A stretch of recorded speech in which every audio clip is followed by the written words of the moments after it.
1925 की ये अनमोल Bugatti type Brescia race car एक जमाने में car legendary French racing driver Rene Dreyfus की मिल्कियत थी और 1930 में मोनाको ग्रैंड प्रिक्स जीतने के लिए मशहूर थी। मगर ये इटली के मेगियोर झील में कैसे पहुंची? असल में इस कार का मालिक फ्रेंच रेसर रेनी ड्राइफ्यूज एक शराबी और जुआरी था जिसने पेरिस में स्विस मिलीनियर एडल्बर्ट बोर्ड के साथ एक पोकर गेम के दौरान इस अनमोल बुगाटी को दांव पर लगा दिया और वो हार गया। मिलीनियर एडल्बर्ट बोर्ड ने शर्त पर जीती ये बुगाटी अपने घर स्विट्जरलैंड ले जाने की कोशिश की, लेकिन कस्टम हुकाम ने कुछ डॉक्यूमेंट्स क्लियर न होने की वजह से बॉर्डर पर इस गाड़ी को रोक लिया। इस पर एडल्बर्ट इतना नाराज हुआ कि उसने इस बुगाटी के डॉक्यूमेंटेशन कंप्लीट करने के बजाय इसे झील में फेंक दिया और तब से लेकर 2009 तक ये गाड़ी उस झील में सड़ती रही। बाद में क्राउड फंडिंग की कोशिशों ने गाड़ी के मलबे को झील से निकालने और इसे नीलामी में बेचने के लिए काफी रकम इकट्ठी की। यहाँ तक कि इतनी खराब कंडीशन के बावजूद भी इसे California based car collector Peter Mullin ने $75,000 में खरीद लिया। अब ये 1925 की बुगाटी टाइप 22 मुलन के कार म्यूजियम में नुमाइश के लिए खड़ी है और मुलन का ऐसा कहना है कि वो इस कार को रिस्टोर करने का कोई इरादा नहीं रखता।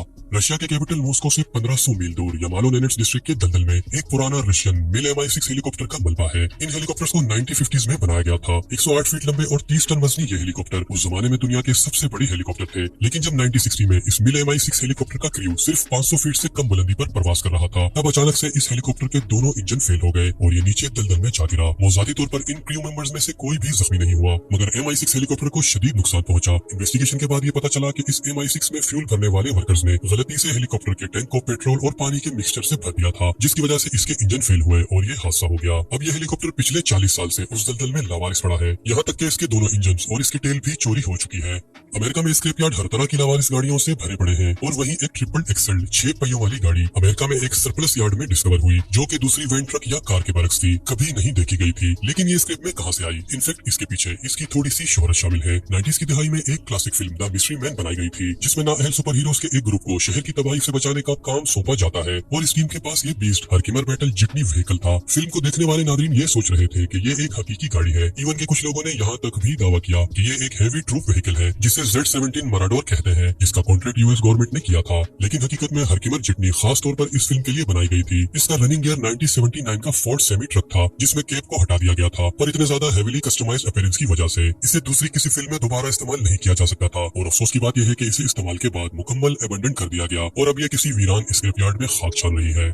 ये जहाज साल 2020 तक the gates of Marham's Royal Air Force base in England की हिफाजत करने वाला हैंडली पेज विक्टर था, एक British jet powered strategic bomber जिसे 1950s में कोल्ड वॉर के दौरान डिजाइन किया गया। 140 फीट से ज्यादा लंबाई और 110 फीट के परों के साथ ये विक्टर जेट 17 टन तक बॉम्ब ले जा सकते हैं। 1991 में कोल्ड वॉर के खात्मे के बाद 1993 तक इनमें से आखिरी मॉडल रिटायर हो गए थे, मगर इनकी रेस्टोरेशन और मेंटेनेंस की लागत इतनी ज्यादा थी कि रॉयल एयरफोर्स इन तैयारों को फ्री में आवाम को दे रहा था। लेकिन अफसोस की बात यह थी कि बहुत कम लोगों के पास इतने बड़े तैयारों को रखने की जगह और रिसोर्सेज मौजूद थे और फिर मजबूरन इनमें से कुछ तैयारों को म्यूजियम में मिली और कुछ को RAF मरहम के फायर पिट में भेज दिया गया। जैसा कि आप देख सकते हैं कि इस जेट की विंड स्क्रीन और सब कुछ उड़ा दिया गया है और ये अंदर से आग की वजह से काला हो चुका है। एक जमाने में इस काबिले फखर बॉम्बर को ड्रिल्स, फायर फाइटिंग और टारगेट प्रैक्टिस के लिए इस्तेमाल किया जाता था और अब ये मुकम्मल तौर पर एबंडन हो चुके हैं।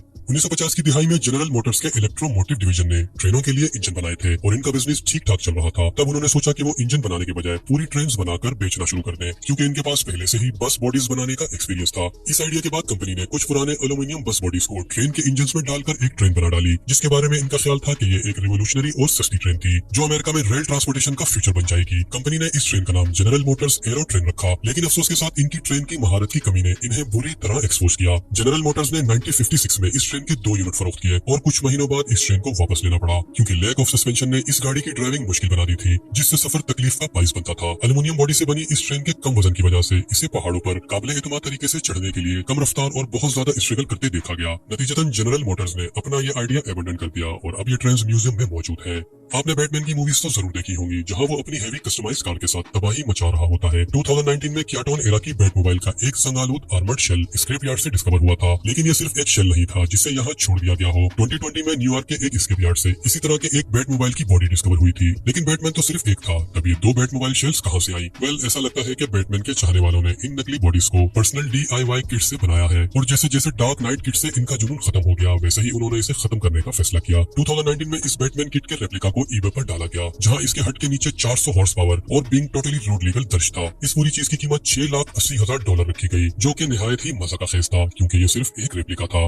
कुछ दहाइयां पहले अमेरिका में हर कोई जेट इंजन के बारे में पुरजोश था और इसी जुनून की वजह से 1958 में प्लाईमाउथ टोर्नेडो कॉन्सेप्ट कार्स बनाई गई। अगर बेसिक टर्म्स में देखा जाए तो ये 1958 की प्लाईमाउथ फ्यूरी है, जिसमें कुछ बेसिक मॉडिफिकेशन की गई है, जिसकी tail wing twin exhaust rocket और नोज हवाई हवाई जहाज की तरह दिखती है। ये कॉन्सेप्ट कार इसके बनाने वाले इंजीनियर्स के लिए फ्यूचर का एक विजन था, जिसे चंद सालों तक कार शोज में दिखाया गया। पर इस कार को 1974 में एक दौलतमंद रिटायर्ड स्पोर्ट्स स्टार ने खरीदा, जिसके 2 साल बाद इसकी डेथ हो गई और इस कार ने अपने अगले 30 साल उसके घर के खेतों के बाहर गुजारे। इस कार का सुराग मिलने के बाद इसे रिस्टोर करने में मजीद 5 साल लगे, मगर रिस्टोर होने के बाद भी ये आज एक लावारिस टेक्नोलॉजी कार की तरह एबंडेंट कार